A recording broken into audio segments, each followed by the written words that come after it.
Assalamualaikum warahmatullahi wabarakatuh.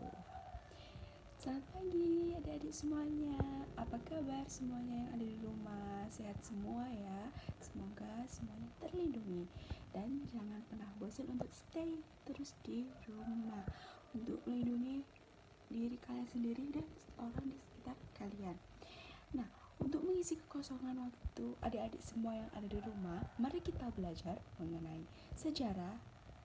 Dan di sini saya akan menjelaskan mengenai KD 3.7, yaitu menganalisis peristiwa proklamasi kemerdekaan dan maknanya bagi kehidupan sosial, budaya, ekonomi, politik, dan pendidikan yang ada di Indonesia. Nah, baik, sebelum kita memulai pembelajaran pada pagi hari ini, saya akan memberikan tujuan pembelajaran kita pada. Nah, yang pertama, tujuan pembelajaran kita yang pertama adalah menguraikan latar belakang terjadinya proklamasi kemerdekaan Indonesia. Yang kedua, menganalisis dampak peristiwa kemerdekaan bangsa Indonesia dalam bidang sosial, politik, dan ekonomi. Yang ketiga, menyimpulkan makna dan nilai proklamasi bagi bangsa Indonesia. Dan yang keempat adalah berdiskusi dengan kelompok mengenai menyikapi makna peristiwa proklamasi bagi kehidupan bangsa Indonesia. Nah, baik. Sebelum memulai pembelajaran pada pagi hari ini, kita pastikan dulu adik-adik semuanya sudah siap ya. Baik, untuk lebih membuat nyaman adik-adik, silakan adik-adik mengambil posisi ternyaman, bisa sambil makan kemungkinan, atau karena sekarang puasa ya lupa, jadi adik-adik bisa sambil tiduran mungkin, atau di depan rumah adik-adik bisa mendengarkan pembelajaran dengan nyaman dan santai, namun bisa mengambil kesimpulan dan maknanya. Nah, di sini yang ingin saya berikan untuk adik-adik semuanya itu lebih kepada seperti apa sih peristiwa yang terjadi pada sebelum proklamasi, yang kemungkinan juga sudah banyak adik ketahui ya, karena ini adalah salah satu materi yang kemungkinan sudah dikuasai oleh adik-adik semuanya. Namun di sini saya akan membahas mengenai secara detail tanggal per tanggal. Karena apa? Karena kita tahu sendiri bahwa semuanya itu ada runtutannya terjadinya. Karena apa? Sejarah itu kan harus secara runtut dan jelas untuk memberikan sebuah penjelasan agar mempermudah adik supaya tidak memiliki pemikiran bahwa sejarah itu membosankan. Nah, dari sinilah kita harus menyadarkan diri kita untuk bisa menerima dan lebih welcome kepada pembelajaran apapun itu. Tidak boleh memandang itu membosankan atau hanya itu saja melulu. Namun kita harus berpikiran positif bahwa di balik semua itu ada sebuah seperti kayak makna yang bisa adik terima untuk kedepannya supaya bisa belajar bersama-sama. Nah, baik, di sini sebelumnya saya akan menampilkan poster. Di poster itu berisi mengenai runtutan tanggal-tanggal beserta peristiwa yang terjadi di dalamnya. Baik, apakah adik sudah siap? Nah, kalau mungkin terlalu bising di sekitarnya, adik-adik semua bisa menggunakan handset.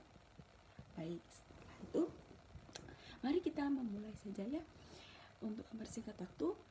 Nah, di sini pasti adik sebagian besar itu hanya mengetahui bahwa proklamasi kemerdekaan itu Indonesia itu terjadi langsung saja pada tanggal 17 Agustus 1945. Kemungkinan adik juga tidak mengetahui apa sih yang berada di balik semua itu, ada peristiwa apa sebenarnya. Kemungkinan adik semua tidak mengetahui. Jadi di sini saya ingin memberikan seperti sebuah materi yang bisa diterima oleh adik semua supaya menambahkan wawasan. Nah, di sini saya menambahkan poster yang berisi beberapa struktur atau tahapan yang terjadi sebelum detik-detik proklamasi kemerdekaan itu berlangsung. Mari kita langsung simak. Yang pertama yaitu pada tanggal 6 Agustus 1945. Di sini bukan terjadi di Indonesia sebenarnya peristiwanya, yaitu sebenarnya terjadi di Jepang. Karena kita tahu sendiri Jepang itu masuk di Indonesia pada tahun 1942. Nah, pada tahun 1945, tepatnya tanggal 6 Agustus tadi, Amerika Serikat itu menjatuhkan bom atom di Jepang yang terletak di atas kota Hiroshima. Nah, di sini tuh karena dari bom tersebut Jepang itu kayak kocar-kacir seperti itu loh. Kocar-kacirnya itu karena tidak tahu menahu bahwa akan terjadi bom atom tersebut, sehingga untuk Jepang yang berada di Indonesia sendiri itu juga sedikit goyah seperti itu. Nah, selanjutnya pada tanggal 7 Agustus 1945, disinilah terjadi di wilayah Indonesia, yaitu mengenai BPUPKI yang berganti nama menjadi PPKI atau singkatan dari Panitia Persiapan Kemerdekaan Indonesia. Di sini kita tahu sendiri PPKI itu kan sebenarnya rujukan dari Jepang seperti itu. Dan melihat kocar-kacirnya Jepang karena bom atom itu, jadi banyak dimanfaatkan oleh bangsa Indonesia untuk membentuk badan-badan yang bisa menguntungkan bagi bangsa Indonesia sendiri itu untuk segera melakukan proklamasi kemerdekaan. Selanjutnya pada tanggal 9 dan 10 Agustus 1945, di sini Jepang kembali dibom atom oleh sekutu atau Amerika Serikat di atas kota Nagasaki. Tadi kan yang pertama pada 6 Agustus itu di kota Hiroshima. Selanjutnya yang pada tanggal 9 Agustus itu dan 9 itu terjadi di Nagasaki. Maaf. Nah, namun pada tanggal 10 Agustus itu Jepang itu menerima ultimatum dari sekutu seperti itu, dan ultimatumnya itu berisi seperti supaya Jepang itu mengalah gitu loh atau mundur. Tuh. Selanjutnya adalah tanggal 15 Agustus 1945. Nah, Jepang di sini karena tadi pada tanggal 10 Agustus itu menerima ultimatum dari sekutu, di tanggal 15 Agustus inilah Jepang menyerah kepada sekutu. Nah, pada tanggal ini juga menjadi sebuah tonggak perjuangan bagi golongan muda yang mendesak golongan tua untuk segera merumuskan proklamasi. Karena apa? Di sini kan kita mempunyai waktu untuk menyiapkannya, karena di sini Jepang sedang kocar-kacir akibat dari terjadinya bom atom dan dapat ultimatum dari sekutu tadi, sehingga di sini golongan muda itu bermaksud untuk segera memproklamasikan kemerdekaan Indonesia seperti itu. Karena kapan lagi, kita itu sudah dijajah selama beratus tahun kan, pasti adik-adik semua juga sudah tahu. Nah, Yuk adik-adik, jangan ngantuk dulu ya. Kita masih ada beberapa tahapan lagi atau beberapa tanggal-tanggal yang harus adik-adik ketahui sebelum proklamasi kemerdekaan itu terjadi. Jadi adik-adik semua harus siap untuk mendengarkan selanjutnya. Baik, selanjutnya tadi kan pada tanggal 15 Agustus itu Jepang menyerah kepada sekutu. Nah, selanjutnya juga pada tanggal yang sama golongan muda itu mendesak golongan tua untuk memproklamasikan kemerdekaan. Nah, di sini pada tanggal 16 Agustus 1945 terjadilah rapat PPKI yang direncanakan untuk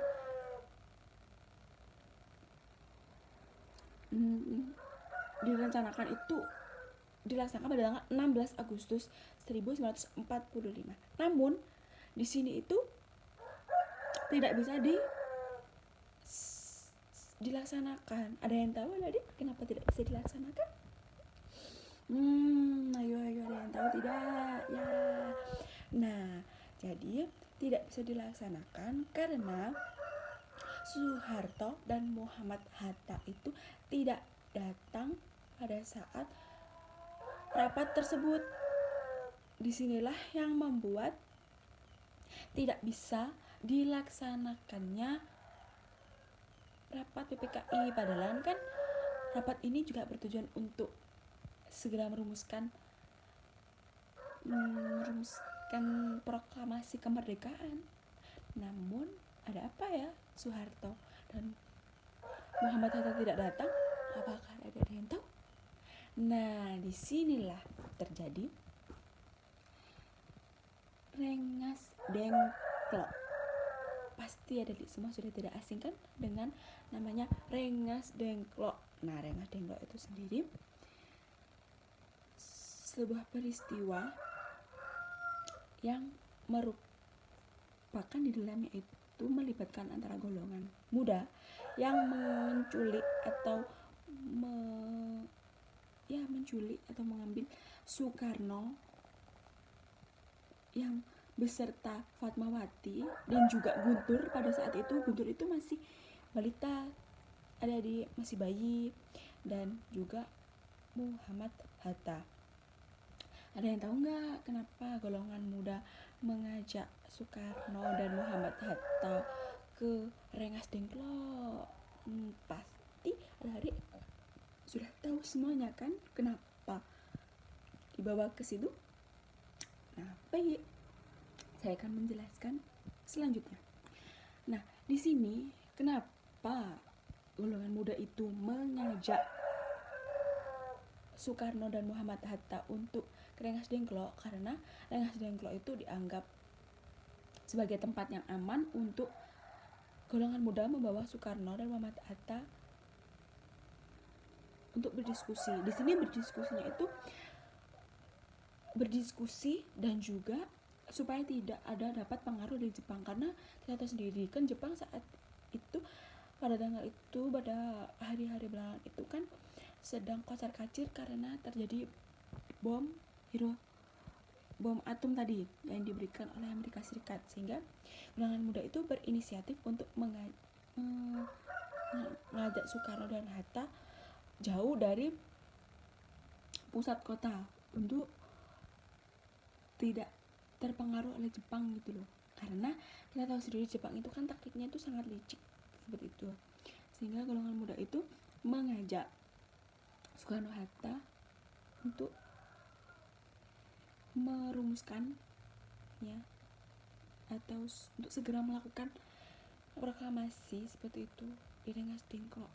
Nah, selanjutnya untuk golongan muda dan golongan tua. Di sini golongan tua itu juga tidak diam saja ya, karena mengetahui Soekarno dan Hatta itu dibawa oleh golongan muda. Namun di sini golongan muda itu berada di Jakarta yang diwakili oleh Wikana. Nah, sedangkan untuk golongan tua sendiri oleh Ahmad Subarjo. Nah, di sini golongan muda dan golongan tua itu juga melakukan diskusi untuk apa?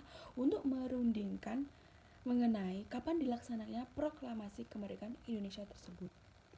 Nah, dari sini tuh kemungkinan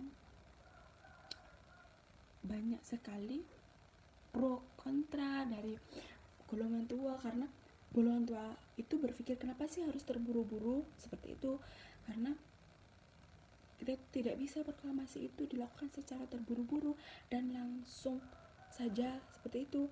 Namun di sini golongan muda itu memiliki pikiran kalau bisa secepatnya kenapa tidak seperti itu, karena sudah terlalu lamanya Indonesia dijajah dan golongan muda itu sudah merasa seperti kayak capek dan muak gitu untuk terjajah terus, sehingga disinilah dimanfaatkan untuk dilakukannya proklamasi kemerdekaan. Nah, disinilah pada tanggal 17 Agustus 1945 terjadilah proklamasi kemerdekaan Indonesia yang dibacakan oleh Soekarno-Hatta dan diperuntukkan untuk rakyat Indonesia semuanya. Nah, bagaimana adik-adik? Apakah sudah paham? Atau mungkin ada pertanyaan? Nah, kalau pertanyaan bisa langsung diajukan. Oke? Nah, selanjutnya untuk melakukan evaluasi mengenai pembelajaran yang sudah saya berikan pada pagi hari ini, saya akan memberikan adik-adik sebuah evaluasi atau refleksi apa saja sih yang didapat adik-adik semua dari materi yang sudah saya sampaikan tersebut. Nah, apa ayo kira-kira yang dapat adik-adik terima atau refleksi yang bisa adik terima? Ayo. Nah, baik. Di sini karena saya rasa adik-adik semua itu sudah pintar-pintar semua ya mengenai materi ini, jadi saya ingin langsung saja memberikan kesimpulan apa sih kesimpulan yang dapat kita terima dari pembelajaran pada pagi hari ini. Nah, yang pertama, menurut saya pribadi, refleksi yang dapat diterima atau mungkin ada bisa menangkap nilai-nilai apa yang didapat. Yang pertama, nilai juang yang harus kita acungi jempol untuk para pejuang yang telah berjuang untuk kemerdekaan Indonesia pada saat itu. Karena kalau tidak ada beliau-beliau itu, kita tidak mungkin bisa berdiri di sini sudah merdeka seperti itu tuh adik-adik. Selanjutnya juga kita jadi mengetahui semua itu bisa dimusyawarahkan seperti itu loh. Tidak harus ada baku hantam atau semua itu bisa dimusyawarahkan hingga mencapai mufakat. Karena dengan musyawarah itu kita bisa lebih legowo, bisa lebih menerima pendapat satu sama lain gitu loh. Kita jadi belajar untuk mendengarkan pendapat orang lain. Jadi kita tidak egois, tidak mempedulikan pendapat orang lain seperti itu. Selanjutnya, nilai-nilai yang dapat kita terima adalah kita bangsa Indonesia yang besar. Kita bisa menjadi sekarang ini karena pahlawan dahulu adalah berjuang. Di sini kita harus menyatukan Indonesia, tidak boleh ada seperti pertengkaran atau perpecah belah, itu tidak boleh, karena kita sudah tahu seperti apa sejarahnya Indonesia itu sendiri, seperti apa susahnya berjuangnya. Jadi kita tuh harus terus menjaga persatuan Indonesia tersebut. Seperti itu adik-adik. Mungkin adik-adik memiliki refleksi sendiri, bisa adik-adik untuk tulis dan catat, akan saya lihat ketika kita bertemu di dalam kelas. Semoga saja wabah ini segera berakhir ya adik, supaya kita bisa cepat bertemu di dalam kelas itu. Nah, selanjutnya untuk yang terakhir tadi, adik bisa menuliskan evaluasi apa saja yang bisa adik terima dan bisa adik tulis. Selanjutnya saya sudah memberikan refleksi pada pagi hari ini mengenai pembelajaran, dan saya rasa cukup untuk sekian pembelajaran pada pagi hari ini. Akan kita lanjutkan ke materi selanjutnya pada minggu depan ya. Jangan lupa siapkan materi-materinya mengenai apa saja materi yang akan saya sampaikan. Dan untuk materi apa yang akan disampaikan minggu depan, saya akan share PPT-nya setelah adik-adik menonton video ini. Baik, sekian dari saya. Wassalamualaikum warahmatullahi wabarakatuh. Semuanya stay safe di rumah. Semoga semuanya sehat selalu.